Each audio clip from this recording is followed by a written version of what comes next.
നമ്മള് കൂടുതൽ ബോർഡ്സിലാണ്. ഞാൻ ആദ്യമായിട്ടാണ് ബോർഡ്സിന് പോണേ. അതുകൊണ്ട് എനിക്ക് ഭയങ്കര സന്തോഷമുണ്ട്. അങ്ങനെ നമ്മൾ സ്കൂളിൽ പോയി. ഫസ്റ്റ് നമുക്കൊരു അസംബ്ലി ഉണ്ടായിരുന്നു കേട്ടാ. ഞങ്ങളെ പ്രിയപ്പെട്ട ഒറ്റമണി കുറേ കാര്യങ്ങൾ പറഞ്ഞു തന്നായി. ഒറ്റമീന് നല്ല സന്തോഷം ഉണ്ടായിരുന്നു. അതിൻ്റെ കൂടെ ടീച്ചേഴ്സിനും ഞങ്ങൾക്കൊക്കെ എല്ലാവർക്കും സന്തോഷം ഉണ്ടായിരുന്നു. അപ്പം വീണ ടീച്ചർ കുറേ കാര്യങ്ങൾ പറഞ്ഞു തന്നെ.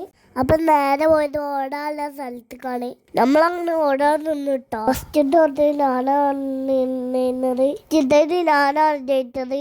ഇന്ന് ചാട്ടന്ന് അലു ഞാനാട്ടെ ജയിച്ചത്. ഇത് കഴിഞ്ഞിട്ട് എൻ്റെ പെൻസൊക്കെ ചാടിക്കായ്. നമുക്ക് വെള്ളവും ബിസ്ക്കറ്റൊക്കെ തന്നിട്ടാ. അത് കഴിഞ്ഞിട്ട് പെൺകുട്ടികളോണ്ടും കഴിഞ്ഞ് ഫൈനലെത്തിട്ടാ. അതെനിക്ക് തേടാട്ടോ കിട്ടിയത്. അപ്പോൾ ഇത്രയുള്ളൂ. Okay, by.